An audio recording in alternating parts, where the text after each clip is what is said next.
दोस्तों, अगर आप भी 5G testing, corona virus cases और चिड़िया की मौतें और करंट लगने की वजहों को लेकर परेशान और कंफ्यूज्ड हो रहे हैं, तो ये वीडियो खासकर आपके लिए ही बनाई गई है। इस वीडियो में आज हम जानेंगे कि इसके पीछे कितनी हकीकत है, कितना फसाना है, क्या फैक्ट है, क्या फ़िक्शन है। तो इस वीडियो के एंड तक बने रहिए। तो चलिए वीडियो शुरू करते हैं। इस चीज़ को जानने के लिए दोस्तों हमें थोड़ा पीछे जाना पड़ेगा, शुरुआत में जाना पड़ेगा कि ये सब चीज़ें शुरू कहाँ से हुई।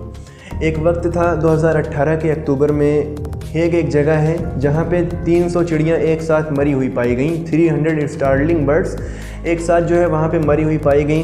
और उस वक्त के जो कॉन्स्पिरेसी थ्योरिस्ट थे उन्होंने ये बतलाया कि इसके पीछे 5G टेस्टिंग कहीं ना कहीं वजह है, जबकि उनके पास ना कोई प्रूफ था ना कोई फैक्ट था। और उसी वक्त दोस्तों इंडिया में एक मूवी आई जिसका नाम है रोबोट 2.0। आप सब ने देखी होगी, जिसका मेन फोकस और मेन थीम यही था। उसमें ये दिखाया गया था कि जो इंटरनेट टावर से, सेल टावर से जो निकलने वाले इलेक्ट्रोमैग्नेटिक रेडिएशंस हैं, जो वजह बन रही हैं चिड़िया की मौतों की। तो दोस्तों ये दोनों चीज़ें एक साथ मिल गई और इत्तेफाक से उसी साल में 5G टेस्टिंग पूरी दुनिया में बहुत ही तेज़ी से शुरू हुए थे। तो लोगों का कहीं ना कहीं माइंड सेट हुआ कि हाँ ये हकीकत हो सकती है, जबकि किसी के पास कोई फैक्ट नहीं था, कोई प्रूफ नहीं था। उसके बाद दोस्तों वो था 2018, आज है 2021। पूरी दुनिया में महामारी फैली हुई है, पैंडमिक चल रहा है और ख़ासकर इस वक्त जो इंडिया बहुत ही बुरी तरीके से जूझ रहा है, बहुत ही ज़्यादा लोग यहाँ पे परेशान हो रहे हैं। तो इस वक्त ये जो कॉन्स्पिरेसी थ्योरी थी, आजकल इसने तेज़ी पकड़ी है और बहुत ही पढ़े लोग, इंटेलेक्चुअल लोग, टैलेंटेड लोग जो समाज में एक अच्छी सूझबूझ रखते हैं, उनका भी ये कहीं ना कहीं मानना है कि इसके पीछे जो कोरोना वायरस केसेस बढ़ रहे हैं, इसके पीछे कहीं ना कहीं 5G टेस्टिंग वजह है। और जो हमको कभी कभी करंट लग रहे हैं और जो चिड़िया की मौतें हो रही हैं, तो इन सब के पीछे लोगों ने बताना शुरू कर दिया कि 5G टेस्टिंग है। तो मैं आपको बताता चलूँ कि इसके पीछे ऐसा कुछ भी नहीं है, ये सिर्फ एक फ़िक्शन है और मैं आपको वजह बताऊंगा कि क्यों। सबसे पहली वजह तो ये रही दोस्तों कि लोगों को यही नहीं पता कि जो वेव 4G से निकल रही थी, जो वेव 3G से निकल रही थी, 2G से निकल रही थी, वही सेम वेव 5G से भी निकलेंगी, 6G से भी निकलेंगी, 7G से भी निकलेंगी। उसमें कोई अलग से हाई लेवल की वेव नहीं आएंगी दोस्तों। अगर ऐसा होता तो आज जो है पूरी दुनिया के आधे से ज़्यादा पॉपुलेशन ख़त्म हो चुकी होती। दूसरी चीज़ ये रही दोस्तों, इसकी वजह से आप देखते हैं कि जो माइग्रेटरी बर्ड्स होती हैं, जो एक जगह से माइग्रेट करके दूसरे देश में जाती हैं या अपनी कंट्री में कहीं दूरी पे जाती हैं, तो वो जो ऐसी जगहें ढूंढती हैं जहाँ पे उनको इत्मीनान से एक जगह मिल पाए, तो वो ज़्यादातर आप देखते होंगे कि सेल टावर्स के पास कुछ चिड़ियाँ मरी हुई पड़ी रहती हैं, गिरी पड़ी रहती हैं। तो लोग इसके पीछे कहीं ना कहीं रेडिएशन को दोष दे रहे होते हैं, लेकिन इसके पीछे जो दोस्त वजह होती है वो ये होती है, जो ब्राइट लाइट्स लगी होती हैं और जो इलेक्ट्रिक वायर्स लगे होते हैं, उससे टकराती हैं चिड़ियाँ और उसके बाद उनको करंट लगता है, तब उनकी मौतें होती हैं। और जो ब्राइट लाइट मैं बात कर रहा हूँ दोस्तों, जैसे हम कभी गाड़ी पे जाते हैं रात में और सामने से कोई गाड़ी आ रही होती है, जब उसका पूरा फोकस हमारी आंख पर पड़ता है तो कुछ देरों के लिए हमारी आंखों में अंधेरा छा जाता है।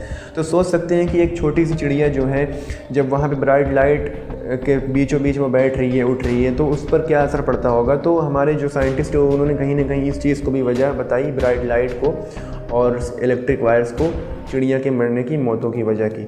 लेकिन हम देखते हैं कि सेल टावर्स के पास ही ज़्यादातर चिड़िया मरे हुए पड़े रहते हैं, तो हमारा ध्यान क्या जाता है कि हाँ जो इससे रेडिएशन निकल रही है, वेव निकल रही है, ये वजह बन रही है चिड़िया की मौतों की, जबकि ऐसा नहीं है। बाद में दोस्तों जब स्टार्लिंग बर्ड के मौत पर इन्वेस्टिगेशन हुई, तो लोगों ने ये जाना कि ये सारी चिड़िया ने, जो 300 चिड़ियाँ मरी थी, उन्होंने एक साथ कहीं बैठकर कुछ बेरी के फल खा लिए थे।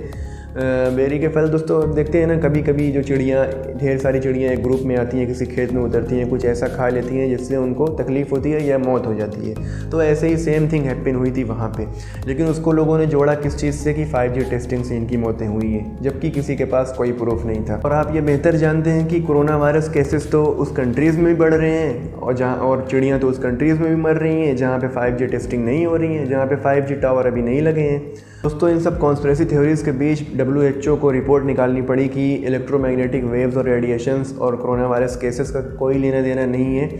और बात कोरोना वायरस केसेस और चिड़िया की मौतों तक ही नहीं रुकी, बात जो है इसके आगे भी गई, करंट लगने की वजहों को भी इससे जोड़ा गया। और इस मिस इन्फॉर्मेशन को फैलाने में कहीं ना कहीं जो हाथ रहा वो मीडिया का रहा। सोशल मीडिया प्लेटफॉर्म पे जो न्यूज़ चैनल्स हैं वो इन चीज़ों की हेडलाइन चलाने लग गए और अपनी हेडलाइंस के सामने क्वेश्चन मार्क लगाते गए ताकि जनता को और बेवकूफ़ बनाया जाए। और साथ में फिर जो है दोस्तों, जनता भी कुछ बेवकूफ़ किस्म की है भी, जो पढ़े लिखे लोग भी कभी कभी बेवकूफ़ बन जाते हैं, उस पर ना कोई रिसर्च करते हैं ना कुछ, और अंधाधुन आँख बंद कर यकीन कर लिया जाता है दोस्तों। एक न्यूज़ है प्रथम न्यूज़ करके, जो लिखते हैं सोशल मीडिया पर, वो उन्होंने एक पेपर कट लगाया और उसमें साफ साफ लिखा कि कहीं ना कहीं ये जो वजह बन रही है 5G टेस्टिंग बन रही है, जबकि उन्होंने ना कोई साइंटिस्ट का हवाला दिया, ना कोई प्रूफ दिया, ना कोई फैक्ट दिया। और जो प्रथम न्यूज़ ने इसके पीछे जो वजह बताई, उसने ये कहा कि इलेक्ट्रोमैग्नेटिक रेडिएशन की वजह से जो हमारी बॉडी में इलेक्ट्रॉन और प्रोटॉन होते हैं उसमें उतार चढ़ाव हो रहे हैं, जिसकी वजह से हमें करंट महसूस हो रहा है, जबकि उनके पास ना कोई इसके पीछे फैक्ट था, ना किसी साइंटिस्ट का हवाला था, और लोग उसको धड़ाधड़ शेयर करना शुरू हो गए। दोस्तों, IIT दिल्ली के एक असिस्टेंट प्रोफेसर हैं जो इलेक्ट्रिकल इंजीनियरिंग डिपार्टमेंट में इस वक्त हैं, जिनका नाम है अभिषेक दीक्षित। उनका मानना ये है, उनका कहना ये है कि ये बात तो हकीकत है कि रेडिएशंस जो होती हैं वो इलेक्ट्रोमैग्नेटिक वेव के से ही पैदा होती हैं, लेकिन उनमें कोई पोटेंशियल नहीं होता है, जिसकी वजह से हमें करंट लगने की उससे कोई भी आशंका नहीं होती है। और ये सब जो चीज़ें हमारी सोसाइटी में इस वक्त चल रही हैं, ये इस ऑल टोटल अफवाह हैं, इस पर भरोसा ना किया जाए।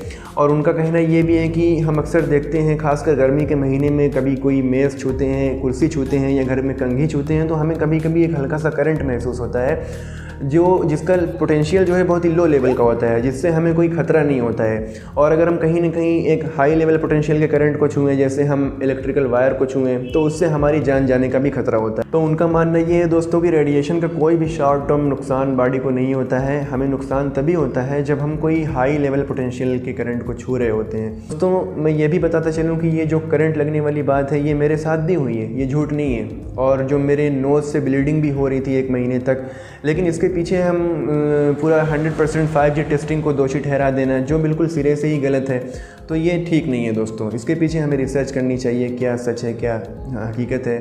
तो इसके रिसर्च करने से यही पता चलता है कि लो लेवल पोटेंशियल के करंट हमको गर्मी में महसूस होते रहते हैं। तो फिर दोस्तों, मैं आपको बताता चलूँ लास्ट में कि ये जो 5G टेस्टिंग जो इंडिया में इस वक्त चल रही हैं, पूरे ज़ोरों शोर से चल रही हैं इस कोरोना वायरस केसेस के बीच में, तो उससे कोई लेना देना नहीं है उसका दूर दूर तक। और जो 5th generation of internet service है, जो सेल टावर स्टार्ट होने वाले हैं 5G के, वो इंडिया टुडे के एक रिपोर्ट के मुताबिक बताया जा रहा है कि 2022 के फरवरी के महीने से जो है पूरे इंडिया में, और ख़ासकर कुछ लोगों तक उसको स्टार्ट कर दिया जाएगा।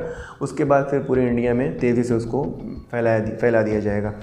तो ये सब कुछ चीज़ें थी जो मैंने सोचा कि आपको बताता चलूँ। इस पर मुझे भी कुछ इतनी जानकारी नहीं थी, मैंने भी इसके पीछे रिसर्च की और आपके सामने मैंने ये बातें रखी। और आपको अगर वीडियो ये पसंद आई है तो अपने दोस्तों के साथ ज़रूर शेयर करिए दोस्तों, और मेरे चैनल पर नए हैं तो इसको सब्सक्राइब करते जाइए। आप लोगों का बहुत शुक्रिया।